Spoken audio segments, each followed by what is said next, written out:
आई थी। ये आपके लोकतंत्र हरण का मामला है। और सीधी सी बात है कि अगर 6 लोग मरे हैं तो 6 लोगों को मारने वालों लोगों के ऊपर हत्या का मुकदमा कायम करना चाहिए। और इस समस्या को क्रिएट करने वाले गृह मंत्री अमित शाह हैं, जिन्होंने मेघालय और असम का समझौता कराया था। नरेंद्र मोदी साहब इस समस्या के लिए हैं। भाई सीधी सी बात है कि इनकी एक स्पष्ट परिकल्पना है कि आदिवासियों को वनवासी कहेंगे, कि वन में रहने वाले लोग। और आदिवासी का मतलब होता है कि वहां हजारों साल से वो लोग उन जंगलों में रह रहे हैं। और जब उन जंगलों की जमीन, जंगल सरकारों ने छीन लिया है, तो वो बेचारे आदिवासी कैसे जीवन यापन करें, कैसे रहें, क्या करें, इसके बारे में कोई समस्या का समाधान भारतीय संघ करने में असमर्थ है। मुख्य सवाल ये है कि आपके मुल्क के अंदर, सेवन सिस्टर स्टेट के अंदर बहुत जगहों पे जाने के लिए पारपत्र की आवश्यकता होती है। एक तरीके से पासपोर्ट टाइप की व्यवस्था है, चाहे वो मेघालय हो, चाहे नागालैंड हो, चाहे सिक्किम हो, चाहे मणिपुर हो। तो अगर आप अपने मुल्क में एक जगह का नागरिक दूसरी जगह पे आ नहीं जा सकता है, तो आप कौन सा मुल्क डेवलप कर रहे हो? अगर अरुणाचल का आदमी, मेघालय का आदमी आपके हैदराबाद, लखनऊ, दिल्ली में हो और हिंदी स्टेट के लोग जो है उसको पीट पीट के मार डाले, ये कौन सा वो सांस्कृतिक एकता है, राष्ट्रीय एकता है, कौन सा देश प्रेम है? हो रहा है क्योंकि राष्ट्रीय स्वयंसेवक संघ की जो विचारधारा है वो सिर्फ हिंदी बेल्ट के कुछ लोगों के लिए ही है।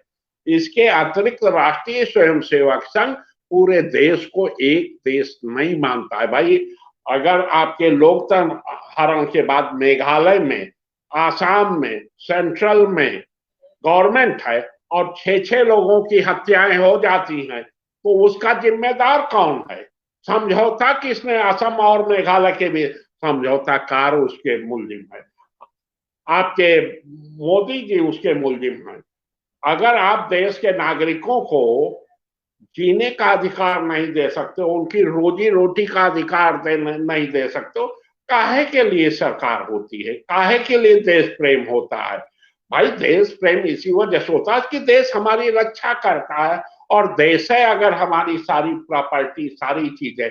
सेवन सिस्टर स्टेट में देखिए, मेघालय को देखिए, तो वहां कम से कम 16 जनजातियों से वो प्रदेश बना है और सारे लोगों की रोजी रोटी जल जंगल जमीन है। और वो आपने छीन लिया है। और जब आपने छीन लिया तो वो कैसे लोग रहे? तो ये तो आए दिन के झगड़े हैं। आप वहां लोकतंत्र नहीं है। मैं सेवन सिस्टर स्टेट में मैक्सिमम राज्यों में लोकतंत्र नहीं है। जैसा हम उत्तर प्रदेश में हैं तो कुछ गनीमत है, लेकिन वहां तो ये भी नहीं, वो तो सेना के बूटों के तले रहने वाले लोग हैं। आए दिन उनके साथ जो जो हो रहा है अगर वो प्रकाशित हो। भाई मणिपुर के अंदर औरतों ने नंगा नाइकेट प्रदर्शन किया था। गजब का हिंदुस्तान है, गजब की जो है आपके लोकतंत्र है, गजब की समता है, गजब की स्वतंत्रता है, गजब सब कुछ है। व्हाट दिस, क्या मतलब है इसका? और अगर आप देखें तो राष्ट्रीय स्वयंसेवक द्वारा संघ द्वारा नियंत्रित भारतीय जनता पार्टी की सरकार, भाई आसाम के अंदर जो हो रहा है, हेमंत बिस्वा जी जो कर रहे हैं उनके मुख्यमंत्री, क्या वो संविधान की व्यवस्था के अनुरूप हैं? अगर अनुरूप नहीं है संविधान की प्रस्तावना और संविधान के अनुरूप, तो अगर अपराधियों का गिरोह सत्ता के ऊपर काबिज कर लेता है तो पूरे मुल्क की यही हालत होती है। चाहे उत्तर प्रदेश में बुलडोजर हो, चाहे गुजरात में मोरबी हो। तो अद्भुत देश हम बना रहे हैं। और जब अद्भुत देश हम बना रहे हैं तो पंडित जवाहरलाल नेहरू, सरदार वल्लभ भाई पटेल ने बहुत सारे प्रोविंस को, विभिन्न जनजातियों को, जातियों को इस मुल्क के अंदर समाहित किया था। और ये अपराधियों का गिरोह उन सारे लोगों को इस मुल्क को से अलग करने के लिए तुला हुआ है। और इसी वजह से राहुल गांधी की जो भारत जोड़ो यात्रा है उसका महत्व है। धन्यवाद।